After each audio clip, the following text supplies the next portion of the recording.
વધુ માહિતી મેળવવા માટે જોતા રહો અમારી YouTube ચેનલ ICE રાજકોટ અને અમારી ચેનલને સબસ્ક્રાઇબ કરો અને બેલ આઇકોન પ્રેસ કરો જેથી દરેક નવા વિડીયોની નોટિફિકેશન મેળવી શકો. નમસ્કાર વિદ્યાર્થી મિત્રો, આઈસની YouTube ચેનલ પર આપનું હાર્દિક સ્વાગત છે. તો આપણે મળીએ છીએ ફરીથી નવા ટોપિક સાથે અને ખાસ કરીને નવી શોર્ટકટ સાથે. અને મહત્વનો ટોપિક આપણી પાસે આજે છે દિશા અને અંતર. કોઈ પણ પરીક્ષા લઈ લ્યો મિત્રો, દિશા અને અંતર ચેપ્ટર છે એ એક્ઝામ્પલ તમને આવતા જ હોય છે. આમાં પણ ઘણા બધા પ્રકારના એક્ઝામ્પલો પૂછાતા હોય છે પરીક્ષામાં. તો ખાસ યાદ રાખજો, કોઈ પણ પરીક્ષા હશે અતિ મહત્વનું ચેપ્ટર છે દિશા અને અંતર. પણ આના માટે તમને એક સમજણ હોવી જોઈએ, બેઝિક નોલેજ હોવું જોઈએ કઈ રીતે ક્વેશ્ચન સોલ્વ કરવો. કારણ કે મોટા ભાગના લોકો આમાં જે છે ગૂંચવાઈ જાય છે, એટલે સમય મર્યાદાના જે છે ધ્યાનમાં રાખીને ક્વેશ્ચન સોલ્વ નથી કરી શકતા. એટલે કે 36 સેકન્ડની અંદર ક્વેશ્ચન સોલ્વ કરવો હોય તો તમારી પાસે બેઝિક કન્સેપ્ટ હોવા જોઈએ, શોર્ટકટ હોવી જોઈએ. તો ખાસ યાદ રાખજો કે જ્યારે તમે ક્વેશ્ચન સોલ્વ કરો છો ત્યારે બેઝિક કન્સેપ્ટ અને શોર્ટકટ મુજબ જ આગળ વધવાનું થશે. કારણ કે અતિ મહત્વનું ચેપ્ટર છે, કોઈ પણ એક્ઝામ જોશો તો એમાં ક્વેશ્ચન આવશે જ. તો આટલા આપણે જોઈએ કે સૌથી પહેલા એના બેઝિક કન્સેપ્ટ જોઈએ કે કયા પ્રકારના પ્રશ્નો તમને દિશા અને અંતર ચેપ્ટરમાં પૂછાય છે. તો દિશા અને અંતરમાં તમે જોવા જશો તો ગણિત અને સાથે સાથે રીઝનિંગ બેયનું કોમ્બિનેશન છે. મેથ્સ એન્ડ રીઝનિંગ બંનેનું કોમ્બિનેશન કરી અને ક્વેશ્ચન મૂકવામાં આવતા હોય છે. તો આમાં તમારે પેલા કન્સેપ્ટ ધ્યાનમાં લેવાના થશે. કેવા કન્સેપ્ટ ધ્યાનમાં લેવાના થશે એના વિશેની આપણે થોડીક ચર્ચા કરીએ.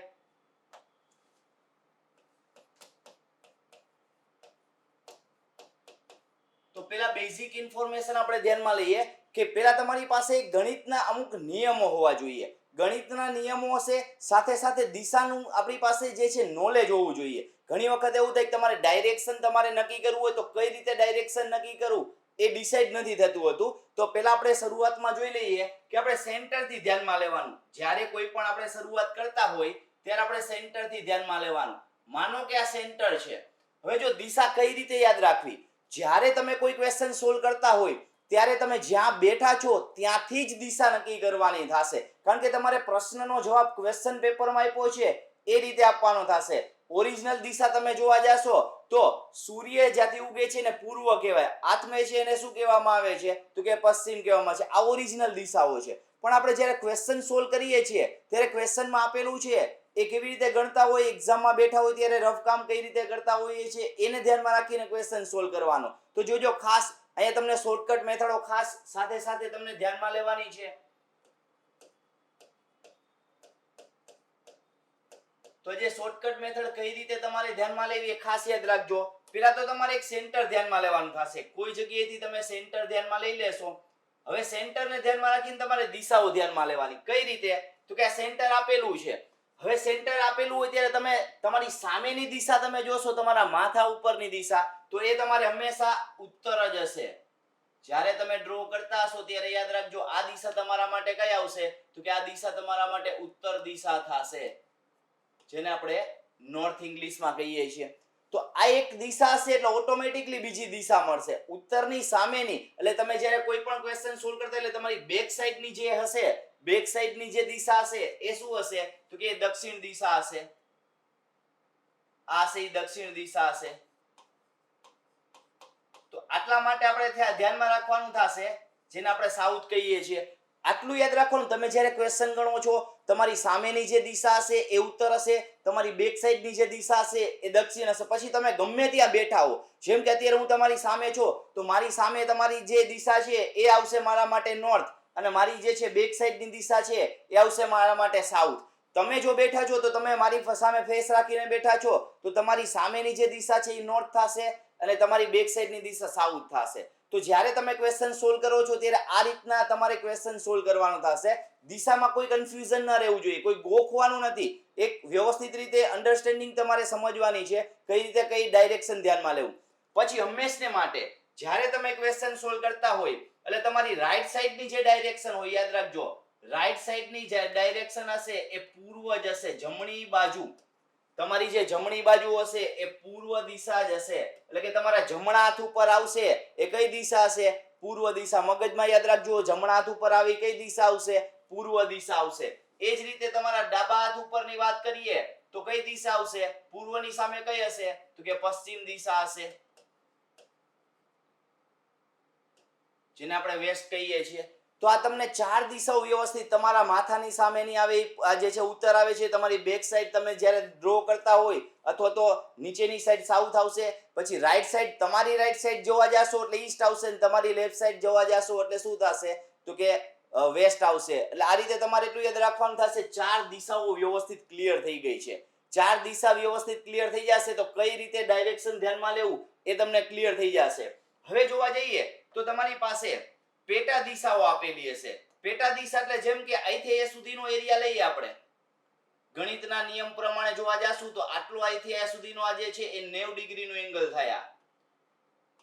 જ્યાં તમારે જે છે એક પાયથાગોરસ રૂલ્સ યુઝ થશે, કાટકોણ ત્રિકોણ વાળો. તો પાયથાગોરસ પ્રમેય મુજબ આ કાટકોણ ત્રિકોણ બને છે, અને આ કાટકોણ ત્રિકોણની જો વાત કરવામાં આવે તો જો આટલો એરિયા તમને આપવામાં આવેલો છે 90 ડિગ્રીનો એરિયા છે.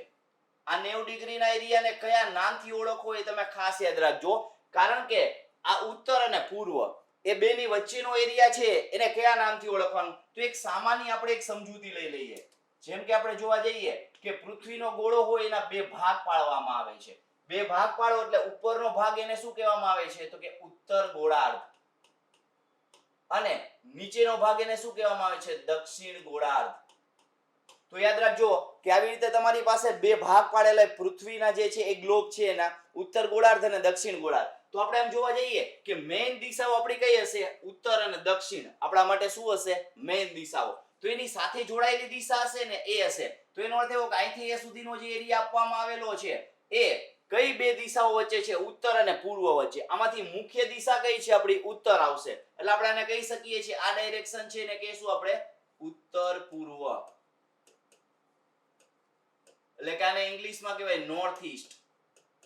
તો જો ખાસ ધ્યાન રાખજો ઉત્તર પૂર્વ કેને કહેવાશે તો જો કોઈ વ્યક્તિ અહીંયા ઊભો હશે તો એ ઉત્તર પૂર્વમાં છે એમ કહી શકીએ છે, કોઈ વ્યક્તિ અહીંયા છે તો પણ એ ઉત્તર પૂર્વમાં છે કહી શકીએ, કોઈ વ્યક્તિને જો અહીંયા બતાવવામાં આવે તો એ પણ એ ઉત્તર પૂર્વમાં છે, અહીંયા બતાવવામાં આવે ઉત્તર પૂર્વ છે. એનો અર્થ એવો કે 90 ડિગ્રીના એંગલમાં ગમે ત્યાં કોઈ પણ વ્યક્તિને બતાવવામાં આવ્યા બધા વ્યક્તિઓ છે એ ક્યાં ઊભા છે તો કે ઉત્તર પૂર્વમાં ઊભા છે. તો આનો અર્થ એવો કે તમારી પાસે 90 ડિગ્રીનું એંગલ છે એમાંથી ગમે તે વ્યક્તિને ઊભા રાખવામાં આવે તો આને પેટા દિશા તરીકે ઓળખવામાં આવે છે. એ જ રીતે આ દિશાની જો વાત કરવામાં આવે તો આ પેટા દિશા કઈ થશે તો એ ઉત્તરમુખી છે ને પશ્ચિમ એની સાથે જોડાયેલી છે, એટલે આને આપણે કહી શકીએ છીએ ઉત્તર પશ્ચિમ.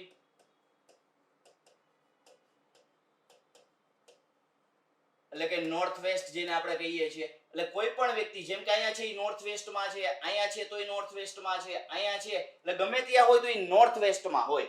એ જ રીતે ગમે ત્યાં જોવા જાશો તમે, જેમ કે આટલો એરિયા આપણે ધ્યાનમાં લઈએ હવે, તો આ એરિયામાં તમે 90 ડિગ્રીના એરિયામાં કઈ મુખ્ય દિશા છે તો કે દક્ષિણ દિશા, દક્ષિણ ગોળાર્ધ. એટલે દક્ષિણ મુખ્ય છે એની સાથે જોડાયેલી પશ્ચિમ છે તો આને કહેવામાં આવે છે દક્ષિણ પશ્ચિમ, આને કહેશું દક્ષિણ પશ્ચિમ. એટલે એનો અર્થ એવો થશે સાઉથ વેસ્ટ થશે આનો આન્સર. ઇંગ્લિશમાં આપણે જોવા જઈએ તો સાઉથ વેસ્ટ આપણે એને બોલી શકીએ છીએ. એ જ રીતે આપણા માટે કઈ થઈ જશે તો કે દક્ષિણ આરે પૂર્વ છે, એટલે અહીંયા ગમે તે વ્યક્તિ ઊભો હોય દક્ષિણ પૂર્વમાં છે, અહીંયા કોઈ પણ વ્યક્તિ દક્ષિણ પૂર્વ, એટલે એનો અર્થ એવો કે આ 90 ડિગ્રીના એંગલમાં હોય એ દક્ષિણ પૂર્વમાં ઊભો છે, એવી રીતે આપણે કહી શકીએ છીએ સાઉથ ઈસ્ટમાં છે, એ રીતે આપણે કહી શકીએ છીએ. તો હવે જોજો અહીંયા 4 મુખ્ય દિશા 4 પેટા દિશા, આ પ્રશ્ન આપવા માટે બહુ ઇમ્પોર્ટન્ટ છે ખાસ કે 4 દિશાઓ તો તમને ખ્યાલ આવી ગઈ કે આ સ્ટ્રેટ લાઈન ઉપર કોઈ પણ વ્યક્તિ હોય, જેમ કે અહીંયા કોઈ વ્યક્તિ છે તો એ ક્યાં છે તો કે એ ઉત્તરમાં છે એમ કહી શકીએ, જેમ કે અહીંયા કોઈ વ્યક્તિ છે તો એ ક્યાં છે તો કે પશ્ચિમમાં વ્યક્તિ છે. પણ જો કોઈ વ્યક્તિને અહીંયા ઊભો રાખેલો એવું બતાવવામાં આવે તો એનો અર્થ એવો કે આ બેની વચ્ચેના 90 ડિગ્રીના એરિયામાં છે, એટલે એને બોલી શકીએ છીએ દક્ષિણ પશ્ચિમમાં છે.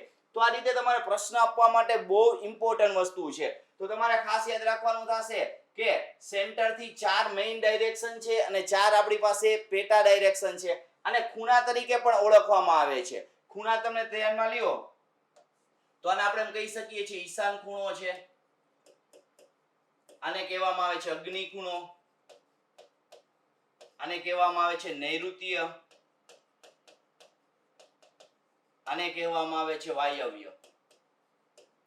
તો આ રીતે પેટા દિશા જો કે ખૂણાઓ જો બધી વસ્તુ કોમન તમને જોવા મળશે. તો આ રીતે પહેલા તો તમારી પાસે 4 દિશા હોવી જોઈએ. કઈ દિશા તો કે તમને ખબર હોય કે તમારી સામે છે ઉત્તર છે, તમારી બેક સાઈડ છે એટલે સીધું આવશે કઈ આવશે દક્ષિણ, એટલે એક ખબર હોય તો એની ઓપોઝિટ ખબર હોવી જોઈએ. તમારા રાઈટ હેન્ડ ઉપર એટલે જમણા હાથ ઉપર કઈ આવશે તો કે પૂર્વ, તો એની આ ઓપોઝિટ ડાબા હાથ ઉપર કઈ આવશે તો કે પશ્ચિમ આવશે. એટલે એક હોય તો એની સામે કઈ છે એ તમને ક્લિયર થઈ જવી જોઈએ. તો આ બેઝિક કન્સેપ્ટ હતો. આપણે સૌથી પહેલા આપણે જોયું કે ડાયરેક્શન કઈ રીતે આપેલું છે. હવે તમારે એટલું ખાસ યાદ રાખવાનું છે કે તમારે ડાબી કે જમણી એ બાજુ જવાનું કહે તો કેવી રીતે તમારે ધ્યાનમાં લેવું એની આપણે ચર્ચા કરીએ થોડી. ડાબી જમણાની વાત કરવામાં આવેલી હોય ત્યારે તમને જ્યારે માહિતી આપવામાં આવશે ત્યારે આપણે ખાસ યાદ રાખીએ કે કેવી રીતે તમારે ધ્યાનમાં લેવાનું થશે. જો હવે હું યાદ રખાવું એ રીતે યાદ રાખજો એટલે જેથી કરીને તમને ક્લિયર થતું જશે કે લેફ્ટ રાઈટ કઈ રીતે જવું. જેમ કે શરૂઆત ગમે ત્યાંથી તમે કરો, તમારે મગજમાં આટલું રાખવાનું છે ક્વેશ્ચનમાં જ્યારે જોજો આ નોંધ યાદ રાખજો, ખાસ યાદ રાખવાની છે.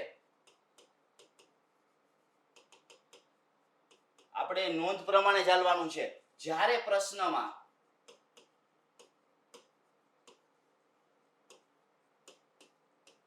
કોઈ ચોક્કસ દિશામાં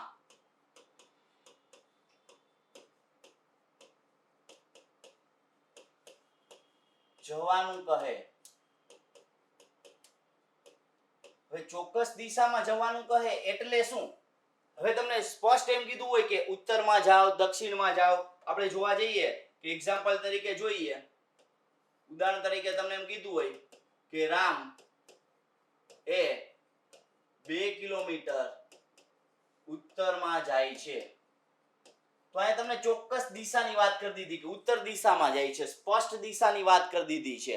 તો આ સમયે તમારે શું કરવાનું? તો જ્યારે તમે ટૂંકમાં યાદ રાખવાનું થશે આવા સંજોગોમાં જ્યારે તમે શરૂઆત કરો છો તો જ્યાંથી શરૂઆત કરો ને સેન્ટર ગણવાનું. ધારો કે આપણે જોઈ કે અહીંથી આપણે રામે શરૂઆત કરવામાં આવેલી છે, અહીંથી રામે આ શરૂઆત કરેલી છે તો આને સેન્ટર ગણવાનું. હવે આપણે જોવા જઈએ કે ત્યાંથી ઉત્તર દિશામાં જવાનું તો જ્યાંથી તમે શરૂઆત કરી છે ને સેન્ટર ગણવાનું થશે. ત્યાંથી ઉત્તર દિશામાં જવાનું છે એટલે ખબર પડી ગઈ કે તમે ગણતરી કરો છો તમારી ઉત્તર દિશા કઈ થશે તો ઉપરની બાજુ. તો આનો અર્થ એવો થશે કે આ ઉપરની બાજુ જાશું અહીંયા 2 કિલોમીટર એટલે રામ અત્યારે અહીંયા હશે, આ 2 કિલોમીટરનો એરિયા થઈ ગયો. હવે તમે વસ્તુ વિચારો કે જ્યારે આના પછીનું વાક્ય આપેલું હોય, એના પછી એવું આપેલું હોય અને ત્યાંથી 2 કિલોમીટર પૂર્વમાં જાય છે.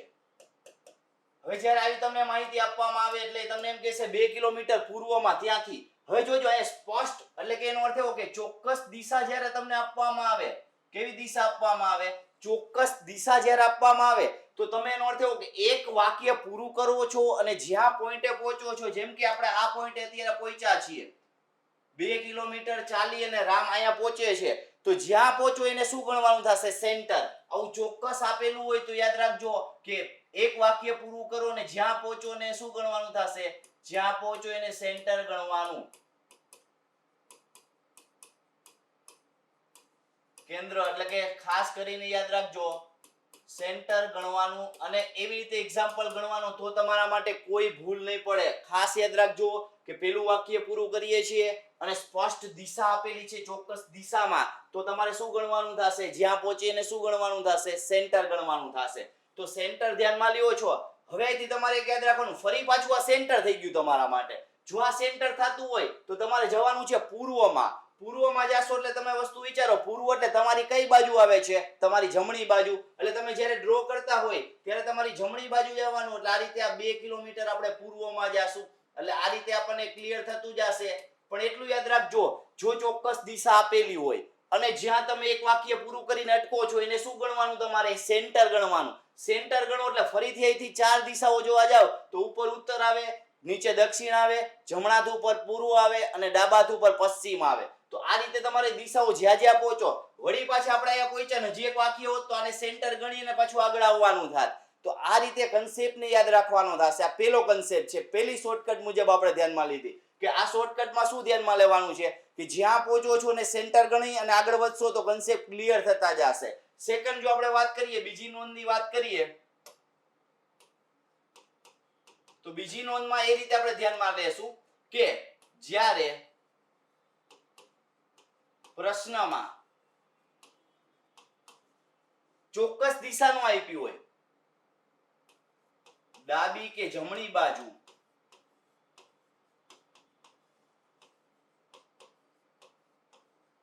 વળવાનું કહેલ હોય યાદ રાખજો, ડાબી કે જમણી બાજુ વળવાનું કીધેલું હોય ત્યારે તમે શું કરશો, ત્યારે તમારે એ ધ્યાનમાં રાખવાનું થશે. હવે અહીંયા તમને વાક્ય એવું આપેલું હોય, રામે 2 કિલોમીટર ઉત્તરમાં જાય છે, ત્યાંથી તે જમણી બાજુ 2 કિલોમીટર જાય છે, આવું વાક્ય આપેલું હોય. પેલું વાક્ય તો કોમન જ હોય, આપણે આ વાક્ય જેમ નામ લઈએ, રામ એ 2 કિલોમીટર ઉત્તરમાં જાય છે અને ત્યાંથી 2 કિલોમીટર ત્યાંથી ડાબી બાજુ વળીને 2 કિલોમીટર ચાલે છે, આવું બીજું વાક્ય આપ્યું હોય. હવે તમે વસ્તુ વિચારો કે જો આવા વાક્ય આપ્યા હોય તો અહીંયા તમને અસ્પષ્ટ દિશા આપવામાં આવેલી છે. કઈ? તો કે ડાબી બાજુ એવો આપણી પાસે ઉલ્લેખ કરવામાં આવેલો છે. અને અહીંયા શું હતું? તો અહીંયા તમને ક્લિયર કહેતા હતા કે 2 કિલોમીટર કઈ જગ્યાએ જવાનું છે? તો કે પૂર્વમાં જવાનું છે. તો તમને એટલું ખ્યાલ આવી જવો જોઈએ કે આ બેયમાં અલગ અલગ લોજિક છે. હવે જ્યારે આવું તમારી પાસે આવે ત્યારે તમારે શું ધ્યાનમાં લેવાનું થશે કે જ્યારે પ્રશ્ન આપેલો હોય ને એમાં તમારે ડાબી કે જમણી બાજુ વળવાનું કહેશે ત્યારે તમારે શું જોવાનું? તો તમે જે રીતે એક વાક્ય પૂરું કરો છો, જ્યાં પહોંચો છો એને સેન્ટર આગળ ગણતા હતા, તો આ તમારે શું ગણવાનું છે? તો આ તમારે ધ્યાનમાં રાખવાનું છે. પ્રથમ વાક્ય જ્યારે પૂરું કરો એટલે કે જ્યાં પહોંચો ત્યાંથી વ્યક્તિનો ફેસ એટલે કે વ્યક્તિનું મુખ કઈ દિશામાં છે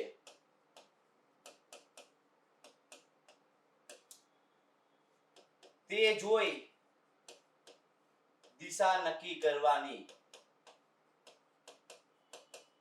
જો આ કન્સેપ્ટ યાદ રાખવાનો છે. ખાસ કન્સેપ્ટ શું છે કે જ્યારે તમારી પાસે આ માહિતી આપવામાં આવેલી હોય ત્યારે આ આપણી પાસે કન્સેપ્ટ મુજબ જ હોવું જોઈએ. શું? તો કે જ્યારે તમે ડાબી કે જમણી બાજુ વળવાનું કે ત્યારે તમારે શું ધ્યાનમાં લેવાનું છે? એનો ફેસ કઈ દિશામાં છે એના આધારે તમારે દિશા નક્કી કરવાની છે. જ્યારે ચોક્કસ દિશામાં કહીએ તો તમારે શું ધ્યાનમાં લેવાનું છે? એને કેન્દ્ર ધ્યાનમાં લેવાનું છે. તો તમારે એટલું ધ્યાનમાં રાખવાનું થશે કે જ્યારે તમને એમ કહેશે કે ડાબી કે જમણી બાજુ વળો એનું મુખ ધ્યાનમાં લેવાનું. કઈ રીતે? એક્ઝામ્પલ તરીકે આપણે સમજીએ. જો તમને અહીંયા માહિતીમાં આપવામાં આવેલી છે અને એમ કે રામ 2 કિલોમીટર ઉત્તરમાં જાય છે, તો શરૂઆત કરો એને સેન્ટર જ ગણવાનું. આને શું ગણવાનું? આને તો કેન્દ્ર જ ગણવાનું. ધારો કે શરૂઆત થઈ છે, 2 કિલોમીટર ઉત્તરમાં જવાનું છે એટલે ઉત્તરમાં 2 કિલોમીટર આપણે ધ્યાનમાં લઈએ.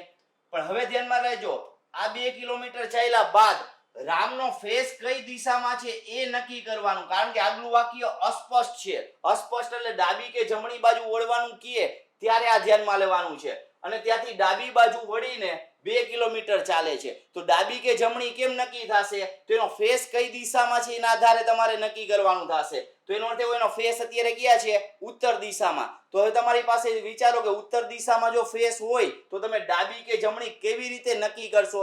એના માટે જો સ્પષ્ટ તમારે ધ્યાનમાં લેવું હોય તો વ્યવસ્થિત રીતે ક્લિયર થઈ જશે. તમે જ કઈ બાજુ બેઠા છો ને તમારે ધ્યાનમાં લઈ લેવાનું. એના માટે થોડુંક આપણે સમજીએ. જેમ કે આપણી પાસે ઇન્ડિયાનો જે છે એ મેપ થોડોક વ્યવસ્થિત રીતે મગજમાં રાખજો એટલે તમને વધારે ક્લિયર થઈ જશે. જ્યારે તમારી પાસે આવી માહિતી આપવામાં આવે ત્યારે તમારે આ વસ્તુ ઉપર ધ્યાન આપવાનું થશે કે કઈ રીતે માહિતી આપેલી છે અને કઈ રીતે આપણે યાદ રાખવી. જેમ કે આપણી પાસે આ મેપ આપેલો છે, આ આપણા માટે સેન્ટર છે. હવે તમે વસ્તુ વિચારો કે જો આ સેન્ટર તમારી પાસે આપવામાં આવેલું છે તો હવે એટલું યાદ રાખવાનું આ જમણો હાથ છે. જમણો હાથ એટલે તમારે એટલું યાદ રાખવાનું, અહીંયા આપણે જોવા જઈએ રાજ્ય કયું ધ્યાનમાં લઈએ છીએ તો કે અહીંયા પશ્ચિમ બંગાળ રાજ્ય લઈએ છીએ. પશ્ચિમ બંગાળ એટલે એટલું યાદ રાખવાનું કે જમણી બાજુ એટલે જમણો હાથ તમારો હશે એટલે કઈ બાજુ હશે?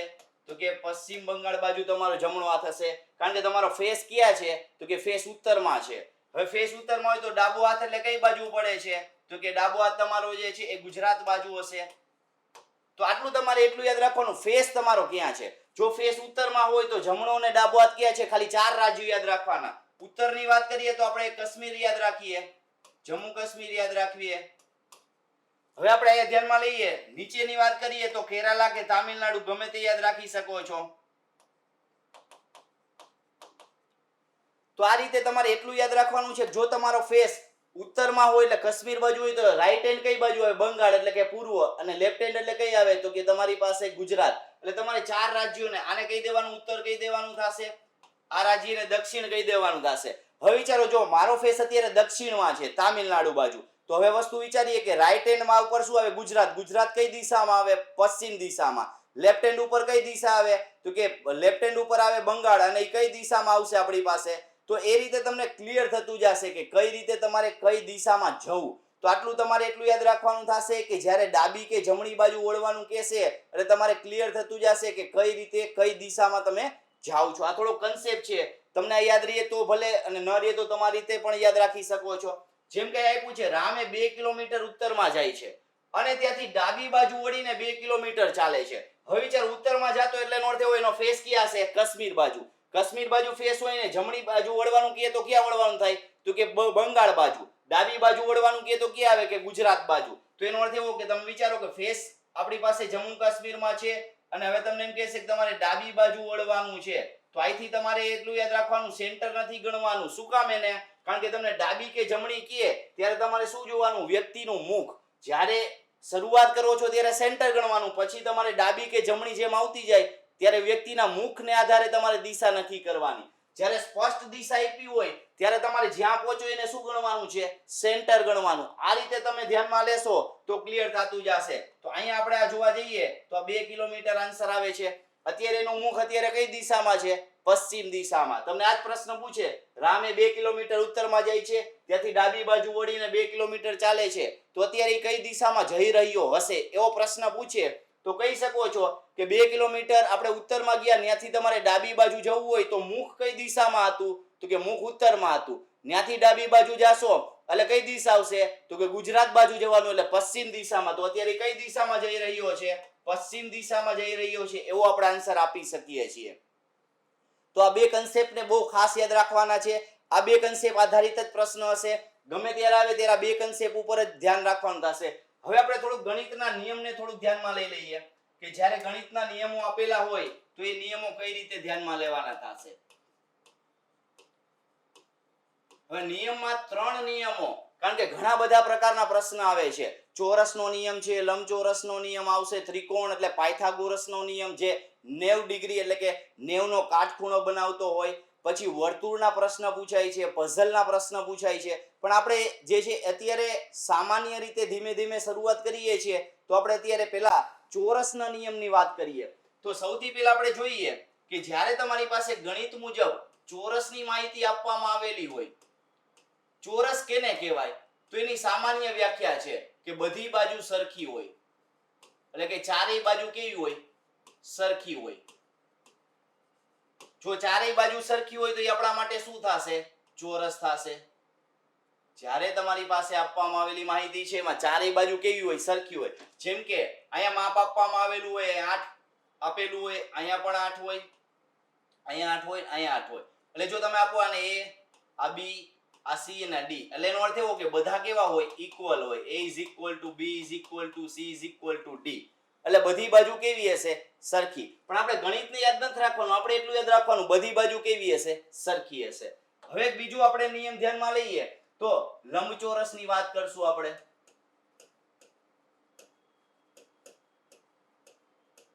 જો લંબચોરસ હોય તો એમાં શું આવે? તો કે સામસામેની બાજુ સરખી હશે. સામસામેની બાજુ સરખી. હવે સામસામેની બાજુ સરખી હોય તો આપણે ધ્યાનમાં લઈ આ રીતે બનશે. આને આપણે લંબચોરસ કહીએ છીએ.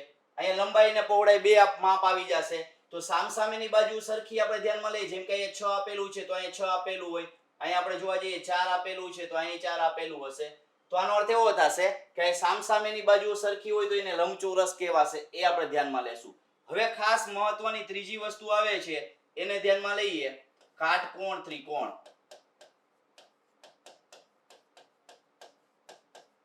કાટકોણ ત્રિકોણ અહીંયા આપણે જોવાનું થશે પાયથાગોરસનો નિયમ. પાયથાગોરસના નિયમની વાત કરીએ કે કાટકોણ ત્રિકોણ જે 90 ડિગ્રીનો ખૂણો બનાવે છે. હવે અહીંયા શું થશે? આ નિયમ મુજબ જોવા જાશો એટલે પાયથાગોરસના નિયમ મુજબ બધી બાજુ અલગ અલગ હશે.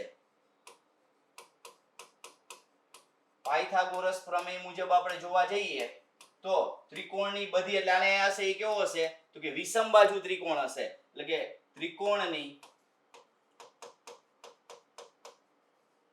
બધી બાજુ અલગ અલગ હોય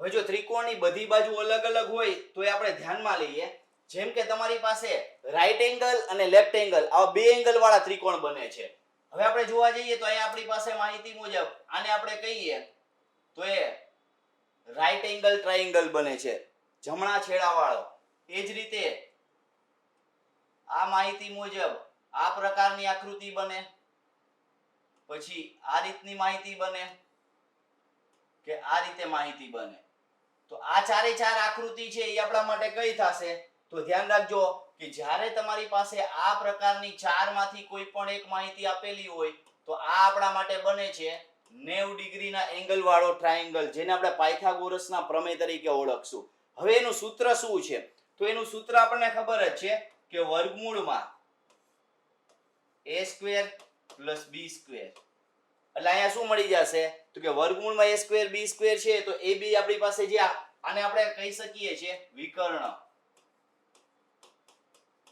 જો આની માહિતી તમારે મેળવવી હોય તો આને આપણે a કહીએ આને b કહી દઈએ જેમ કે આને કીધું a તો આને b કહી દઈએ આને a કીધું હોય તો b ટૂંકમાં આ એક બાજુ a છે એક બાજુ b છે એવી રીતે ગમે તેને a b કહી શકો છો આ આવશે વિકર્ણ એટલે a b આપ્યા હોય તો વિકર્ણનું માપ મળશે એટલે અહીંયા તમે એમ કહી શકો છો કે આ તમને મળશે એ વિકર્ણનું માપ મળશે કે જે આપેલી માહિતી છે એક સાઈડ એનો વર્ગ કરવાનો બીજીનો વર્ગ એ બેનો સરવાળો ને એનું વર્ગમૂળ ધ્યાનમાં લેવાનું પણ આ રીતે તમે જોવા જાશો તો ઘણી વખત તમને શું થાય કે સામાન્ય માહિતી મુજબ તમને આપવામાં આવેલી માહિતીમાં અમુક માહિતી ફિક્સ હોય છે કઈ રીતે ધારો કે જો તમારી પાસે a અને b આપેલું હોય એના ઉપરથી વિકર્ણ તમારે નક્કી કરવો હોય તો જો a 3 હોય અને b 4 હોય ત્યારે વિકર્ણ શું થશે એ ચેક કરીએ આપણે જો a બરાબર 3 હોય તો 3 નો વર્ગ 9 થશે 4 નો વર્ગ 16 થશે તો 3 નો વર્ગ અને 4 નો વર્ગ બેનો સરવાળો કરો એટલે 25 થાય ને એનું વર્ગમૂળ એટલે કેટલું થાય તો કે 5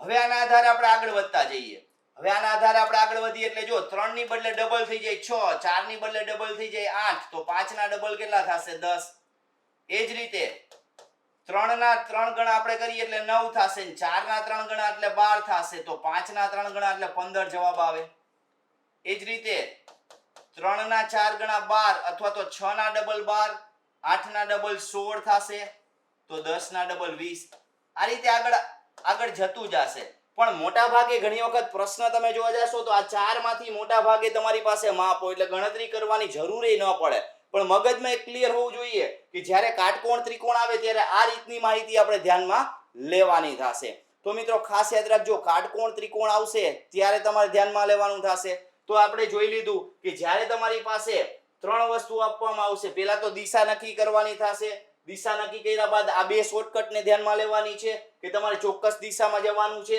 કે તમારે ડાબી જમણી બાજુ જો ડાબી જમણી બાજુ જોવાનું હોય તો મુખ કઈ દિશામાં છે એ જોવાનું ચોક્કસ દિશામાં જવાનું તો જ્યાં પહોંચો એને શું ગણવાનું સેન્ટર ગણવાનું પછી આપણે જોયું ચોરસ આવશે લંબચોરસ આવશે ને કાટકોણ ત્રિકોણ આવશે આ ત્રણેયના પ્રશ્ન આપણે ધ્યાનમાં લઈ શકીએ છીએ તો મિત્રો જોઈએ હવે આપણે ક્વેશ્ચન કે જે આપણે કન્સેપ્ટ સમજ્યા છે એ કન્સેપ્ટ આધારિત આપણે પ્રશ્ન ધ્યાનમાં લેવાના છે કન્સેપ્ટ આધારિત પ્રશ્ન લઈએ તો પહેલો પ્રશ્ન આપણે ધ્યાનમાં લઈએ કે શુભમ પૂર્વ દિશામાં 9.5 કિલોમીટર ચાલે છે તો મિત્રો ખાસ એટલું યાદ રાખજો કે તમે જ્યારે શરૂઆત કરો તો આખો પ્રશ્ન નહીં વાંચવાનો પહેલા તમારે જે છે એ જેમ વાક્ય આવતું જાય એમ વાક્ય ધ્યાનમાં લેતા જાશું હવે જ્યારે શરૂઆત કરે ત્યારે એને સેન્ટર ગણવાનું છે તમે જ્યાંથી શરૂઆત કરો ને સેન્ટર ગણવાનું અને માપ ખાસ યાદ રાખજો માપમાં ભૂલ થશે ને તો આન્સર નહીં આવે જેમ કે આપણે એમ કહીએ છીએ કે પૂર્વ દિશામાં 9.5 કિલોમીટર ચાલે છે આ એનું શરૂઆતનું પોઈન્ટ છે આને આપણે સેન્ટર ગણીએ છીએ હવે શરૂઆતના પોઈન્ટ થી કઈ બાજુ જવાનું છે તો કે પૂર્વ દિશામાં જવાનું છે પૂર્વ દિશા એટલે કઈ આવશે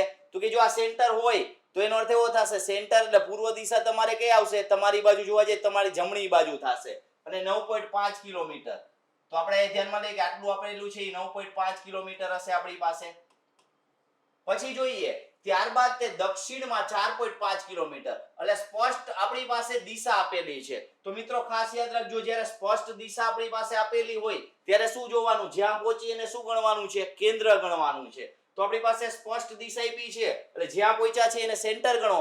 સેન્ટર ગણો ને દક્ષિણમાં જવાનું થાય તો આ સેન્ટર છે, દક્ષિણ એટલે ક્યાં આવશે, નીચે. પણ કેટલા કિલોમીટર છે, તો કે 4.5 કિલોમીટર. આ સાડા ન હતું એટલે 4.5 આના કરતા ઓછું બતાવવાનું, માપે તમારે વ્યવસ્થિત ચાલવાનું છે.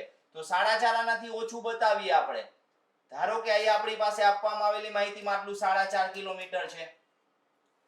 હવે તમને એમ કહે છે પછી પૂર્વ દિશા, એટલે સ્પષ્ટ દિશા આવી. પાછી સ્પષ્ટ દિશા આવે તો જ્યાં પહોંચો એને શું ગણવાનું, તમારે સેન્ટર ગણવાનું થશે. પૂર્વ દિશામાં ફરીથી 4.5 કિલોમીટર ચાલે છે, તો ફરીથી 4.5 કિલોમીટર આના જેટલું જ થશે. પૂર્વ દિશા આ સેન્ટર છે, સેન્ટર ને પૂર્વ દિશા એટલે કઈ થશે, તો કે તમારી જમણી બાજુ. તો વિચારો કે પૂર્વ દિશા એટલે સેન્ટર આપણી પાસે છે, પૂર્વ દિશા તમારી જમણી બાજુ 4.5 કિલોમીટર થશે. તો અહીંયા આવશે એટલે આ પણ 4.5 કિલોમીટર થઈ ગયું આપણા માટે. બે 4.5 કિલોમીટર છે. પછી આપણે જોઈએ કે ત્યારબાદ તે ઉત્તર દિશામાં ફરીથી સ્પષ્ટ દિશા આવી. ઉત્તર દિશા, ઉત્તર સ્પષ્ટ હોય તો આને શું ગણવાનું, તમારે સેન્ટર. ઉત્તર દિશામાં 4.5 કિલોમીટર ચાલે છે, તો ફરીથી 4.5 એટલે એનો અર્થ એવો, આ 4.5 હતું, આ 4.5 હતું, તો બીજું 4.5 એટલે એક્ઝેક્ટ આની સામે જ આવશે, ઉપર ઉત્તર દિશામાં જાશું એટલે. કારણ કે આ સેન્ટર ગણવાનું છે, સેન્ટર ગણવાનું, ઉત્તર આવે એટલે ક્યાં આવે છે, તો કે ઉપર આવશે. સેન્ટર થી ઉપર ઉત્તર આવે છે. આઈ 4.5 એટલે એનો અર્થ એવો, બધી 4.5 આપણી પાસે હોય તો હવે આ વધ્યું છે એ કયું થશે, 4.5. કારણ કે આપણી પાસે નિયમ હતો. કયો નિયમ હતો આપણી પાસે, તો આપણે જોયું ચોરસનો નિયમ. બધી બાજુ કેવી હશે, સરખી હશે. તો વિચારો અહીંયા આ 4.5 છે, આ 4.5 છે, આ 4.5 છે. તો આપણી પાસે આપવામાં આવેલી માહિતી મુજબ આ ખટકો કેટલાનો હશે, 4.5 નો હશે. ભલે અત્યારે માહિતીમાં ક્યાંય નથી આપેલું, પણ આ છે 4.5 નો આપણી પાસે ખટકો હશે. હવે આપણે જોઈએ અહીંથી અહીંયા સુધીની માહિતી લઈએ તો હવે પ્રશ્ન શું પૂછ્યો છે, શુભમ પોતાના પ્રારંભિક સ્થાનથી કેટલો દૂર, આ પ્રશ્ન પૂછ્યો છે, કેટલો દૂર છે ને કઈ દિશામાં છે, એવા બે પ્રશ્ન. પેલા કેટલો દૂર છે જોઈએ. આ પ્રારંભિક સ્થાન આ છે, અહીંથી લઈ અને તમે ધ્યાનમાં લેશો કે અહીંથી લઈને અહીંયા સુધીનું આ સ્થાન આપણે ધ્યાનમાં લઈએ તો કેટલું થાય છે, તો કે પેલા આપણી પાસે 9.5 છે અને 4.5 આ, અહીંથી લઈને અહીંયા સુધી જોવા જાશો એટલે 14 કિલોમીટર થશે. તો 14 કિલોમીટર ટોટલ અહીંયા ડિસ્ટન્સ ખબર પડી ગઈ, કેટલો દૂરી ખબર પડી ગઈ. કઈ દિશામાં છે એ નક્કી કરવાનું. હવે મિત્રો ખાસ યાદ રાખજો, આ દિશા કેમ નક્કી કરવી. તમને ક્યાંથી નક્કી કરવાનું કીધું છે, તો કે પ્રારંભિક સ્થાનથી. ક્યાંથી નક્કી કરવાનું છે, પ્રારંભિક સ્થાન. પ્રારંભિક સ્થાન અહીંયા તમારી પાસે આ હોય તો આને શરૂઆતનું સ્થાન જ્યાં હોય ને એને સેન્ટર ગણવાનું. યાદ રાખજો, જ્યાંથી તમને પ્રશ્ન પૂછે છે ત્યાં સેન્ટર ગણવાનું અને ત્યાં મોટી દિશા તમારે બનાવી લેવાની. જો આ તમારી પાસે સેન્ટર હોય તો નીચેના ભાગમાં કઈ દિશા આવે તમારી પાસે, તો નીચેના ભાગમાં તમે જોવા જાશો તો આ દક્ષિણ દિશા હશે. ઉપરના ભાગમાં કઈ દિશા હશે, તો કે આ ઉત્તર દિશા હશે તમારી પાસે. હવે તમારી પાસે આવે છે કે જમણી બાજુ તમે જોવા જાશો એટલે આ કઈ દિશા હશે તમારા પાસે, તો કે આ પૂર્વ દિશા હશે. અને આ દિશા કઈ હશે, તો કે આ પશ્ચિમ દિશા. આ વસ્તુ કેવી રીતે સમજાવવાની, તો યાદ રાખજો પ્રશ્નમાં ભૂલ ક્યારેય નહીં પડે. જ્યાંથી પ્રશ્ન પૂછ્યો છે પ્રારંભિક સ્થાનથી ત્યાં સેન્ટર ગણવાનું ને તમે જે ગણતરી કરી હોય એના કરતા મોટી દિશા બનાવો એટલે ક્લિયર થઈ જાય. હવે જો આ પ્રશ્ન કેવો થઈ ગયો કે પ્રારંભિક સ્થાનથી 14 કિલોમીટર દૂર છે પણ કઈ દિશામાં થઈ ગયો, તો એક્ઝેક્ટ પૂર્વ દિશામાં થઈ ગયો. ક્લિયર થાય છે અહીંયા. હવે જો અત્યારે અહીંયા પ્રશ્ન પૂછ્યો હોત કે અહીંયા તમને એમ કે અત્યારે વ્યક્તિ અહીંયા છે તો પ્રારંભિક સ્થાનથી કઈ દિશામાં હોય. જો પ્રારંભિક સ્થાનથી કઈ દિશામાં છે તો કે વિચારો આ પૂર્વ છે ને આપણી પાસે કઈ છે, તો કે આ દક્ષિણ છે. એ બેની વચ્ચે અહીંયા કયું આવે, તો આ બેની વચ્ચેનો એરિયા આવે એ દક્ષિણ પૂર્વ આવે છે. એટલે તમારે પ્રશ્ન આપવામાં બહુ ભૂલ ન કરતા. કદાચ અહીંયા તમને એવું કીધું હોત કે 4.5 ની બદલે 5 કિલોમીટર ઉપર કીધું હોત તો 5 કિલોમીટર એટલે અહીંયા આવી જાત. તો એનો અર્થ એવો કે અત્યારે વ્યક્તિ દિશા પૂછી હોત એવા સંજોગોમાં તો દિશા કઈ આવી જાય, તો કે આ બેની વચ્ચેની દિશા આવી જાય છે, ઉત્તર અને પૂર્વ. તો આવા સંજોગોમાં જ્યાંથી પ્રશ્ન પૂછ્યો છે ત્યાં મોટી દિશા બનાવશો એટલે પ્રશ્નનો જવાબ મળી જશે. તો આ મુજબ જોવા જઈએ પૂર્વમાં 14 કિલોમીટર છે, તો પૂર્વમાં 14 કિલોમીટર એટલે ઓપ્શન થઈ જશે આપણો સી ઓપ્શન થશે. તો મિત્રો ખાસ યાદ રાખજો, આ જ રીતે ક્વેશ્ચન ધ્યાનમાં લેશું. જોઈએ આપણે નેક્સ્ટ ક્વેશ્ચન. બીજામાં આપેલું છે સરહદ પશ્ચિમ દિશામાં 12 કિલોમીટર, એટલે સ્પષ્ટ દિશા આપી છે પશ્ચિમ દિશા. કેટલા કિલોમીટર આપ્યા છે તો કે 12 કિલોમીટર. તો જ્યાંથી શરૂઆત કરીએ છીએ એને સેન્ટર ગણવાનું છે આપણે. ધારો કે અહીંથી આ શરૂઆત કરીએ તો આ સેન્ટર ગણવાનું થશે. ત્યાંથી આપણે કઈ બાજુ જાશું? પશ્ચિમ દિશામાં અને 12 કિલોમીટર. આ પશ્ચિમ દિશામાં ગયા એટલે 12 કિલોમીટર. તો યાદ રાખજો કે જ્યાંથી તમે શરૂઆત કરો છો એને સેન્ટર ગણો ને પશ્ચિમ દિશા એટલે તમારી ડાબી બાજુ આવશે. હવે તેમને એમ કે છે ત્યારબાદ તે દક્ષિણમાં એટલે પાછી સ્પષ્ટ દિશા આપી છે. કઈ દિશા આપેલી છે? સ્પષ્ટ દિશા. સ્પષ્ટ દિશા હોય તો જ્યાં પહોંચો છો એને શું ગણવાનું છે તમારે? સેન્ટર. કારણ કે આ કન્સેપ્ટ ઉપર તમારે ખાસ યાદ રાખવાનું છે, આ બે કન્સેપ્ટ ઉપર. તો તમે જ્યાં પહોંચો છો એને સેન્ટર ગણો છો. હવે ત્યાંથી તમારે જવાનું છે દક્ષિણમાં. હવે આ સેન્ટર હોય ને દક્ષિણમાં જવાનું કે એટલે નીચે આવવાનું, પણ આ 12 હતું ને 9 કિલોમીટર એટલે અહીંયાથી આટલું આપણે ધ્યાનમાં લઈએ કે આ 9 કિલોમીટર હશે. હવે આપણે જોઈએ પછી પશ્ચિમ દિશામાં ફરીથી 15 કિલોમીટર ચાલે છે. ફરીથી આપણને સ્પષ્ટ દિશા આપી. જો સ્પષ્ટ દિશા આપી હોય તો જ્યાં પહોંચો છો એને સેન્ટર ગણવાનું. ત્યાંથી 15 કિલોમીટર કઈ બાજુ જવાનું છે તો કે ફરીથી 15 કિલોમીટર ચાલે છે. પછી પાછો જે છે પશ્ચિમ દિશામાં ત્યારબાદ તે સરળ પશ્ચિમ દિશામાં 12 કિલોમીટર ચાલે છે. ત્યારબાદ તે દક્ષિણ દિશામાં 9 કિલોમીટર ચાલે છે. આ બે આપણે ઇફેક્ટ આપી દીધી. પછી પશ્ચિમ દિશામાં ફરીથી 15 કિલોમીટર ચાલે છે. ફરીથી પશ્ચિમ દિશામાં 15 કિલોમીટર. તો જો આને સેન્ટર ગણતા હોય તમે, આને સેન્ટર ગણતા હોય ને પશ્ચિમ દિશામાં જવાનું કી એટલે કઈ બાજુ જાશો તો કે પશ્ચિમ દિશામાં એટલે તમારી ડાબી બાજુ જાશો. ફરીથી આ કેટલા કિલોમીટરની વાત કરે છે તો કે ફરીથી આપણે 15 કિલોમીટર છે. સ્પષ્ટ દિશા છે એટલે આને સેન્ટર ગણી લીધું છે. અહીંયા આવશે આપણી પાસે 15 કિલોમીટર. જ્યાં પહોંચીએ છીએ એને સેન્ટર ગણવું કે મુખ જોવું જોજો આગલા વાક્ય ઉપરથી. ત્યારબાદ તે ઉત્તર દિશામાં 9 કિલોમીટર ચાલે છે. હવે ઉત્તર દિશામાં 9 કિલોમીટર ચાલે છે. આ 9 હતું તો હવે તમે જોવા જાશો તો અહીંયા કેટલું થઈ જશે? આ 9 એટલે એક્ઝેક્ટ સામે આવશે. અહીંયા ઉત્તર એટલે સેન્ટર હતું એટલે એની આપણે જોવા જઈએ કે ઉપરની બાજુ ઉત્તર આવે. કારણ કે સ્પષ્ટ દિશા આપી હોય તો જ્યાં પહોંચો છો એને સેન્ટર ગણવાનું, ત્યાંથી ઉપર જવાનું. તો આ 9 હોય. હવે એનો અર્થ એવો કે અહીંયા આપવામાં આવેલી માહિતી મુજબ આ દિશા કેટલા કિલોમીટરની હશે, આટલો ગેપ કેટલા કિલોમીટરનો હશે એ ચેક કરવાનું. તો અહીંયા કયો નિયમ લાગુ પડે? 9 છે તો એ 15 અને 15 હોઈ શકે. આપણી પાસે લંબચોરસનો નિયમ લાગુ પડે છે. લંબચોરસનો નિયમ લાગુ પડે. સામસામેની બાજુઓ કેવી હશે? સરખી હશે. તો એનો અર્થ એવો કે આટલો 15 કિલોમીટરનો એરિયા હશે. તો હવે આપણે આ બેનો ટોટલ કરીએ એટલે શરૂઆતથી લઈને અહીંયા સુધી ટોટલ કેટલો થઈ જશે તો 27 કિલોમીટર થશે. પ્રશ્ન શું પૂછ્યો છે? પ્રારંભિક સ્થાનથી કેટલો દૂર અને કઈ દિશામાં હશે. પ્રારંભિક સ્થાનથી તમે જોવા જશો 27 કિલોમીટર છે. હવે કઈ દિશામાં છે એવો પ્રશ્ન પૂછ્યો હોય, ક્યાંથી પૂછ્યો છે? પ્રારંભિક સ્થાનથી. તો એનો અર્થ એવો જ્યાંથી પૂછ્યો હોય ત્યાં મોટી દિશા બનાવી લેવાની. તો જો તમે અહીંયા મોટી દિશા બનાવો તો આ થાય તમારા માટે ઉત્તર, આ થશે તમારા માટે દક્ષિણ, આ થશે તમારા માટે પૂર્વ. તો આ કઈ થશે તમારા માટે તો કે આ પશ્ચિમ. તો તમને એટલું ક્લિયર થઈ ગયું કે અત્યારે એ વ્યક્તિ કઈ દિશામાં છે આ જગ્યાએથી. તો આ જગ્યાએથી જોવા જશો તો પશ્ચિમ દિશામાં છે, 27 કિલોમીટર છે. એટલે જોવા જઈએ 27 કિલોમીટર પશ્ચિમ એટલે ઓપ્શન આવશે ડી. તમારે એટલું યાદ રાખવાનું થશે જ્યાંથી આપણે પ્રશ્ન પૂછ્યો ત્યાં મોટી દિશા બનાવો તો સ્પષ્ટ થશે અને પ્રશ્નના કન્સેપ્ટ મુજબ હાલવાનું થશે. જોઈએ નેક્સ્ટ ક્વેશ્ચન. હવે મયંક પોતાની ઓફિસેથી 7 કિલોમીટર પશ્ચિમમાં જાય છે. તો સ્પષ્ટ થઈ ગયું કે 7 કિલોમીટર પશ્ચિમમાં જવું. તો ધારો કે અહીંયા મયંકની શરૂઆત કરે છે, અહીંયા શરૂઆત એટલે ઓફિસ હશે. ત્યાંથી પશ્ચિમમાં જવું એટલે તમારી ડાબી બાજુ જવાનું થશે. અને કેટલા કિલોમીટર તો કે 7 કિલોમીટર. હવે જોજો ત્યાંથી તે ડાબી બાજુ એટલે હવે આવા શબ્દો આવ્યા ડાબી બાજુ. હવે ડાબી બાજુ કે જમણી બાજુ વળવાનું કે તે તારે કન્સેપ્ટ શું લેવાનો છે? ત્યારે તમારે જોવાનું મુખ કઈ દિશામાં છે. તો અત્યારે વસ્તુ વિચારો કે એનું મુખ કઈ દિશામાં છે તો અત્યારે મુખ પશ્ચિમ દિશામાં. એટલે એનો અર્થ એવો કે એનું મુખ ગુજરાત બાજુ છે. ગુજરાત બાજુ મુખ હોય તો ડાબી બાજુ એટલે શું આવે? દક્ષિણ આવે. એટલે એનો અર્થ તામિલનાડુ. અને જમણી બાજુ એટલે શું આવે? જમ્મુ કાશ્મીર એટલે ઉત્તર બાજુ થશે. તો તમને કઈ બાજુ વળવાનું કહેશે તો ત્યાંથી તે ડાબી બાજુ વળે છે. ડાબી બાજુ એટલે ક્યાં આવશે તો કે દક્ષિણમાં. આવા સંજોગોમાં આને સેન્ટર નહીં જોવાનું, આનું મુખ જોવાનું. આનું મુખ આ દિશામાં છે. હવે ત્યાંથી તમારે દક્ષિણમાં જવું પડશે કારણ કે ડાબી બાજુ વળવાનું કહેશે. એટલે દક્ષિણમાં આવશું. કેટલા કિલોમીટર કહે છે? 10 કિલોમીટર. આ 7 હતું તો 10 આપણે વધારે જોઈએ. આ 10 કિલોમીટર છે. પછી જો ત્યાંથી તે પૂર્વમાં તો સ્પષ્ટ દિશા આવી. પૂર્વ કેવી દિશા છે? સ્પષ્ટ. સ્પષ્ટ હોય તો આને શું ગણવાનું તમારે? સેન્ટર. આને સેન્ટર ગણી લ્યો છો હવે આ સેન્ટર હોય ને પૂર્વ કે એટલે તમારે કઈ બાજુ જવાનું કે જમણી બાજુ. કેટલા કિલોમીટર? 12 કિલોમીટર. આ 7 હતું તો 12 એટલે આનાથી આપણે વધારી દઈએ, અહીંયા સુધી આપણે લઈ લઈએ. જો આની હરોળમાં આપણે અહીંયા સુધી હોત તો આ 12 આ 7 થાત. હવે એનો અર્થ એવો કે આ કેટલા કિલોમીટર થઈ ગયું હશે? આ 5. 7 ને 5 ટોટલ કેટલું થઈ જાય? 12 કિલોમીટર થઈ જશે. અને છેલ્લે ત્યાંથી 10 કિલોમીટર ડાબી બાજુ. તો મિત્રો યાદ રાખજો, ફરીથી ડાબી જમણી આવી. ડાબી જમણી આવે એટલે તમારે આનું શું જોવાનું થશે? મુખ જોવાનું થશે. મુખ અત્યારે કઈ દિશામાં છે? તો કે પૂર્વમાં, એટલે પશ્ચિમ બંગાળ બાજુ.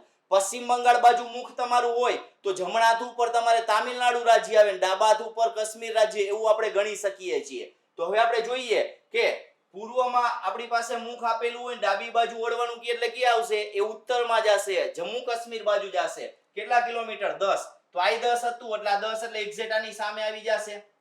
એક્ઝેક્ટ આની સામે આવી જશે એટલે અત્યારે વ્યક્તિ અહીંયા ઊભો હશે. પછી એમ કહે છે તો મયંક પોતાને ઓફિસેથી કેટલો દૂર છે? તો મયંક પોતાની ઓફિસ એટલે અહીંયા એની ઓફિસ હતી, અત્યારે એ વ્યક્તિ અહીંયા છે. તો હવે આ બેની વચ્ચેનું અંતર કેટલું થાય? તો તમને ક્લિયર છે, અહીંયા સુધી 7 આવ્યા, આ 7 હશે, તો વધુ હોય કેટલું હશે? 5. તો એનો અર્થ એવો થયો આ કિલોમીટરમાં જોવા જઈએ તો આ કેટલું થઈ જશે? 5 કિલોમીટર થશે. એટલે ટોટલ 12 કિલોમીટર થઈ ગયું. એટલે આપણા માટે લંબચોરસ આકૃતિ બની ગઈ. 7 ને 5 12, 7 ને 5 12, 10 10. એટલે આપણો જવાબ આવે કેટલો? 5 કિલોમીટર. તો મિત્રો ખાસ યાદ રાખજો, આ રીતે તમારે ધ્યાનમાં લેવાનું થશે. જોઈએ હવે નેક્સ્ટ ક્વેશ્ચન.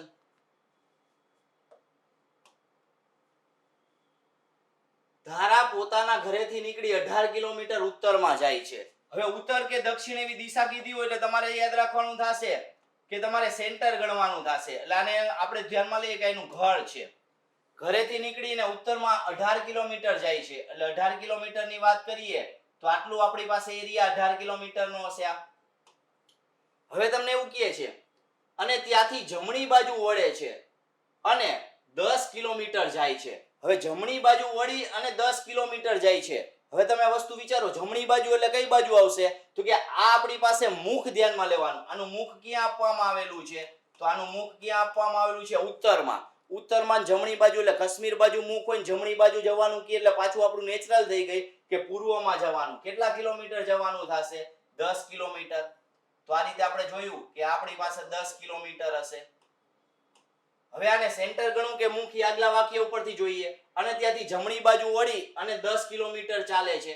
ત્યાંથી 14 કિલોમીટર દક્ષિણમાં જાય છે. તો સ્પષ્ટ આપણી પાસે દિશા આપી છે.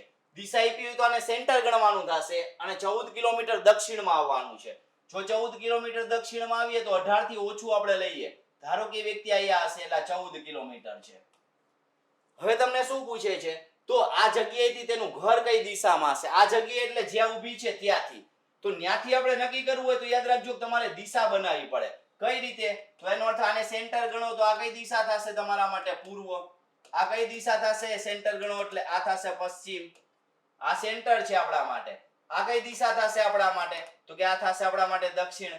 અને આ દિશા કઈ થશે? તો કે આ દિશા થશે આપણા માટે ઉત્તર.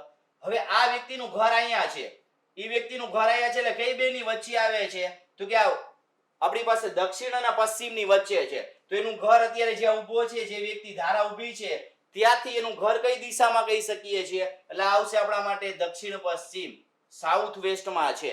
એટલે આપણા માટે આવશે દક્ષિણ પશ્ચિમ, સાઉથ વેસ્ટમાં એનું ઘર છે. તો આ રીતે ગણતરી કરવાની છે. જ્યાં પહોંચ્યું ત્યાં મોટી દિશા બનાવીને નક્કી કરવાનું થશે. જોઈએ નેક્સ્ટ ક્વેશ્ચન. જો ઉદય 18 કિલોમીટર ઉત્તરમાં જાય છે. તો હવે આપણે સ્પષ્ટ દિશા આપી એટલે શરૂઆત કરીએ અને સેન્ટર ગણીએ. ધારો કે અહીંથી આપણે જોવા જઈએ કે અહીંથી આપણે શરૂઆત કરીએ છીએ, આ શરૂઆતનો પોઈન્ટ છે. હવે 18 કિલોમીટર ઉત્તરમાં જવું એટલે જો ઉપર જશે 18 કિલોમીટર આ રીતે 18 કિલોમીટર આપેલો છે. હવે જો ત્યાંથી તે 10 કિલોમીટર દક્ષિણમાં. હવે દક્ષિણમાં કીધું હોય તો પાછું આને શું ગણી લેવાનું તમારે? આને સેન્ટર ગણવાનું. હવે આને સેન્ટર ગણો 10 કિલોમીટર જવું હોય દક્ષિણ એટલે ક્યાં આવે? નીચે આવે. નીચે 18 હતું ને 10 કિલોમીટર જો નીચે ફરીથી આવવું હોય તમારે તો એનો અર્થ એવો કે 18 કરતા ઓછું લઈએ. ધારો કે એ વ્યક્તિ અત્યારે અહીંયા છે, એ વ્યક્તિ અહીંયા છે. હવે તમને એમ કહે છે ત્યાંથી તે 6 કિલોમીટર પૂર્વમાં સ્પષ્ટ દિશા આપી. સ્પષ્ટ દિશા આપી તો આને શું ગણી લેવાનું તમારે? જ્યાં પહોંચ્યો છે એને સેન્ટર ગણવાનું. સેન્ટર ગણો ને પૂર્વ કે એટલે તમારી કઈ બાજુ આવે? તો કે જમણી બાજુ આવશે. કેટલા કિલોમીટર જશે? 6 કિલોમીટર. તો એનો અર્થ એવો કે 6 કિલોમીટર પૂર્વમાં, એટલે અત્યારે વ્યક્તિ અહીંયા છે એવું આપણે ગણતરી કરીએ. તો હવે જો આખું 18 હતું, આગળ પેલા કેટલું, તો આટલું 10 થઈ ગયું અહીંયા સુધીનું. હવે આ નીચેનો એરિયા જે આપેલો છે આટલું 10 કિલોમીટર આપણે ધ્યાનમાં લીધેલું છે. આ તો આખું 18 હોય તો આ કેટલું હોય આપણી પાસે, 8 જ હોય. અહીંથી અહીંયા સુધીનો એરિયો કેટલો હશે, 8 હશે. આ એરિયા 6 કિલોમીટરનો છે. હવે તમને એમ કહે છે તો હાલમાં તે જે જગ્યાએ છે, એટલે હાલમાં ક્યાં છે વ્યક્તિ, અહીંયા છે અત્યારે, હાલમાં જે છે ઉદય અહીંયા છે, તો તેના શરૂઆતના બિંદુથી કેટલી દૂર અને કઈ દિશામાં હશે. તો શરૂઆતના બિંદુથી કેટલો દૂર અને કઈ દિશામાં છે એવું કીધું છે, એટલે શરૂઆતનું બિંદુ આ થાય. હવે ઘણા લોકો પ્રશ્ન આપે 8 આ ના 6 14 કિલોમીટર થાય, તો ઘણી વખત ઘણી ઓપ્શનમાં તમારે ભૂલ થઈ જાય, 14 કિલોમીટર વાળો ઓપ્શન આપી દો, પણ એ નથી. અહીંયા તમે જોવા જાશો તો તમારે આ રીતે નક્કી કરવાનું છે. આ રીતે નક્કી કરો એટલે આ શું થશે, તો કે આ વિકર્ણ તમારે નક્કી કરવાનો છે. કારણ કે આ કયું આપણે બને છે, પાયથાગોરસનો નિયમ, 90 ડિગ્રી વાળો પાયથાગોરસનો નિયમ આવે છે. તો મેં તમને પહેલા જ કીધું હતું કે પાયથાગોરસનો નિયમ જ્યારે તમારી પાસે આવે ત્યારે ચાર માંથી કોઈ એક આકૃતિ બને. એ ચાર માંથી કોઈ એક આકૃતિ બને એટલે તમારી પાસે બે માપ આપેલા હોય. હવે જો આને તમે સૂત્ર મુજબ ગણતરી કરો તોય આવે છે કે વર્ગમૂળમાં a નો વર્ગ પ્લસ b નો વર્ગ. હવે જોવા જઈએ તો a એટલે આપણી પાસે કોઈ પણ દિશા લઈ લો, જેમ કે 8 નો વર્ગ કેટલો થઈ જાય 64, અને 6 નો વર્ગ કેટલો થાય તો કે 36. 64 ને 36 એટલે વર્ગમૂળમાં કેટલા આવે, તો 100 આવે. એટલે આનો અર્થ એવો થયો, કિલોમીટર જોવા જઈએ તો 10 કિલોમીટર આન્સર આવે છે. કિલોમીટર આવે તો 10 કિલોમીટર, તો 10 કિલોમીટર એલિમિનેશન ઉપયોગ કરો તો એક જ ઓપ્શન છે. દિશા નક્કી કરી હોય પણ ક્યાંથી લેવાનું છે, તો કે તેની શરૂઆતના બિંદુથી લેવાનું છે. કયા બિંદુથી લેવાનું છે, શરૂઆતના બિંદુથી. જો શરૂઆતના બિંદુથી લેવાનું હોય તો આને સેન્ટર બનાવો તો અહીં ચાર દિશા નક્કી કરવી પડે. આ આવે આપણા માટે સાઉથ, ઉપર જાશો એટલે આવશે આપણા માટે આ નોર્થ, પછી આવે ડાબી બાજુ જોવા જાશો એટલે આવશે વેસ્ટ, અને આ જોવા જાશો એટલે કઈ આવશે, તો કે આ ઈસ્ટ આવશે. હવે આ પોઈન્ટ ક્યાં છે, તો કે આ પોઈન્ટ આ બેની વચ્ચે છે. એ બેની વચ્ચે હોય એટલે શું કહી શકીએ આપણે, નોર્થ ઈસ્ટ કહી શકીએ છીએ. નોર્થ ઈસ્ટ એટલે કઈ થશે, ઉત્તર પૂર્વ થશે. તો આ સંજોગોમાં આપણે પાયથાગોરસનો નિયમ ઉપયોગ કરશું, અને આ માપ જો તમને એમનેમ ડાયરેક્ટ યાદ રહેતા હોય તો ડાયરેક્ટ જ આ માપ આટલા યાદ રાખવાના થશે કે જે પ્રશ્નમાં આવે ગમે ત્યારે તો જવાબ આપી શકો છો. જોઈએ નેક્સ્ટ ક્વેશ્ચન. રાજ પોતાની સ્કૂલેથી દક્ષિણ દિશામાં 18 કિલોમીટર ચાલે છે. હવે જો રાજ નામનો વ્યક્તિ છે એ પોતાની સ્કૂલેથી દક્ષિણ દિશામાં, ધારો કે અહીંયા તેની સ્કૂલ હશે એટલે એને આપણે શું ગણશું, આપણે સેન્ટર. સેન્ટર થી દક્ષિણમાં 18 કિલોમીટર જવું એટલે દક્ષિણમાં આપણે જોવા જઈએ તો અહીંયા 18 કિલોમીટર થઈ જશે. હવે તમને એમ કહે છે ત્યાંથી તે જમણી બાજુ, હવે વળવાનું કેટલાને શું ગણવાનું, તમારે મુખ જોવાનું. એનું મુખ ક્યાં છે અત્યારે, દક્ષિણમાં મુખ છે અહીંયા ઊભો હોય ત્યારે. હવે આપણે જમણી બાજુ જવાનું છે અને 12 કિલોમીટર જવાનું. દક્ષિણમાં મુખ હોય ને જમણી બાજુ જવાનું કે તો વિચારો કઈ બાજુ આવે, ગુજરાત બાજુ જવાનું કે. તમે સેન્ટરમાં મધ્યપ્રદેશમાં ઊભા હોય ને દક્ષિણ બાજુ તમારું મુખ હોય તો તમારી જમણી બાજુ એટલે ગુજરાત બાજુ આવવાનું કહેશે. ગુજરાતની વાત કરીએ તો 12 કિલોમીટર એટલે જમણી બાજુ એટલે પશ્ચિમમાં આવવાનું થશે. 12 કિલોમીટર પશ્ચિમમાં, પણ આના કરતા ઓછું બતાવીએ કારણ કે 18 કરતા ઓછું ધ્યાનમાં લેવાનું થશે. ત્યારબાદ છેલ્લે ફરીથી તે જમણે 9 કિલોમીટર રડે છે. જમણી બાજુ, હવે મુખ જોવો, જમણી કે ડાબી કે છે તમને ફરીથી આપણે કહીએ ત્યારનું મુખ જોવાનું થશે. અત્યારે એનું મુખ કયા છે, તો કે તમે ઊભા છો સેન્ટરમાં, યાદ રાખજો તમે મધ્યપ્રદેશના સેન્ટરમાં ઊભા ને તમારું મુખ કઈ છે એ રીતે તમારે નક્કી કરવાનું. ધારો કે અત્યારે આપણે સેન્ટરમાં ઊભા હોય, મુખ આપણું જે છે એ ગુજરાત બાજુ હોય તો ડાબી બાજુ એટલે તામિલનાડુ દક્ષિણ આવે, અને જમણી બાજુ એટલે આપણા માટે કાશ્મીર થશે. તો હવે આપણે જોઈએ જમણી બાજુ જવાનું છે ને 9 કિલોમીટર, તો એનો અર્થ એવો થઈ ગયો કે આપણે જવાનું થશે ઉત્તર બાજુ 9, તો આખું 18 હોય એટલે 9 કેટલું થઈ જશે, તો કે અડધું 9 થઈ જશે. હવે જો આનું આખું માપ બદલી ગયું, આટલું 9 હોય તો એની સામેનું માપ એ કેટલું હશે, અહીંયાથી અહીંયા સુધીનું આ માપ હશે એ કેટલું હશે, તો કે આ 9 હશે. હવે આ 9 છે, આ 9 છે તો આ 12 છે, તો અહીંથી અહીંયા સુધીનું માપ એ કેટલું થઈ જાય, તો કે આ 12 થઈ જશે. હવે આખું 18 હતું યાદ રાખજો, તો આ 9 છે તો ઉપરનું કેટલું થઈ જશે, 9. આટલું આપણી પાસે માપ આવી જાય કેટલું થઈ જશે, આ 9 થઈ જશે. તો હવે આપણને બધું માપ મળી ગયું છે. આ અત્યારે એની શરૂઆતની પોઝિશન સ્કૂલ હતી, અત્યારે હાલની પોઝિશન આ છે અત્યારે એની પાસે. તો એમ કે છે પોતાની સ્કૂલેથી કેટલો દૂર હશે, ખાલી એટલું જ પૂછ્યું છે. તો સ્કૂલ આયા છે ત્યાંથી કેટલો દૂર, એટલે અહીંયા આપણે ધ્યાનમાં લેવાનું. એટલે આ આપણી પાસે બની ગયો આપણી પાસે વિકર્ણ. યાદ રાખજો, આખું માપ બની ગયું, આખી વિકર્ણની માહિતી બને છે અહીંયાથી અહીંયા સુધી. એટલે આ આપણા માટે કયો આવે? 90 ડિગ્રી વાળો કાટકોણ ત્રિકોણ આવે છે. તો આપણે પાયથાગોરસનો નિયમ રહ્યો કે એક બાજુ 12 છે ને એક બાજુ 9 છે. તો મેં હમણાં જ તમને કીધું કે આ તમારા પાસે હોય તો ક્લિયર થઈ જાય. 15 તમારી પાસે આ સૂત્ર મુજબ ગણવાની જરૂર ન પડે. સૂત્ર મુજબ ગણો તો શું થશે? વર્ગમૂળમાં 9 નો વર્ગ 81 અને 12 નો વર્ગ 144. એટલે બેનો સરવાળો થાય 225. 225 નું વર્ગમૂળ આવશે 15. એટલે 15 કિલોમીટર આપણી પાસે આન્સર આવી શકે. એટલે 15 કિલોમીટર એટલે આવશે ઓપ્શન સી. તો આવી રીતે ગમે તે પ્રશ્ન આવે તમે ગણતરી કરી શકો છો. જ્યારે આવા પ્રશ્ન આપેલા હોય તો તમે ધ્યાનમાં લઈ શકો છો. તો ખાસ યાદ રાખજો મિત્રો કે આવી રીતે તમારી પાસે પ્રશ્ન આપેલા હોય તો તમે વ્યવસ્થિત રીતે ક્લિયર કરતા જાજો. અહીં આપણે આ 3 માપ ધ્યાનમાં લીધા. ચોરસ ધ્યાનમાં લીધું છે, લંબચોરસ ધ્યાનમાં લીધું અને ખાસ કરી અને આપણી પાસે પાયથાગોરસનો નિયમ. પણ તમારા માટે આટલું યાદ રાખજો, કઈ વસ્તુ? તો કે જ્યારે તમને એમ કહેશે કે ચોક્કસ દિશામાં જવાનું તો એને કેન્દ્ર ગણવાનું અને ડાબી કે જમણી બાજુ વળવાનું તો એનું મુખ ધ્યાનમાં લેવાનું થશે. આ 3 વસ્તુ ઉપર ધ્યાનમાં રાખવાની થશે. તો આવા હજી ઘણા બધા પ્રકારો છે આ પ્રકરણમાં જે તમારે વ્યવસ્થિત રીતે સમજવાના થશે. તો આ રીતે આટલા આપણે 3 વસ્તુ ભણ્યા છીએ એ વ્યવસ્થિત રીતે ધ્યાનમાં લેજો, કારણ કે બધી પરીક્ષાઓમાં આના પ્રશ્ન આવતા હોય છે. જો મિત્રો તમને અમારો વિડીયો ગમ્યો હોય તો લાઈક કરજો, સાથે સાથે તમારા મિત્રોને શેર કરજો અને જો તમને કોઈ પ્રશ્ન હોય તો કોમેન્ટ બોક્સમાં જણાવજો. તો આ જ રીતે આપણે ફરીથી મળશું નવા ચેપ્ટર સાથે, નવી શોર્ટકટ સાથે. ત્યાં સુધી જય હિન્દ, જય ભારત.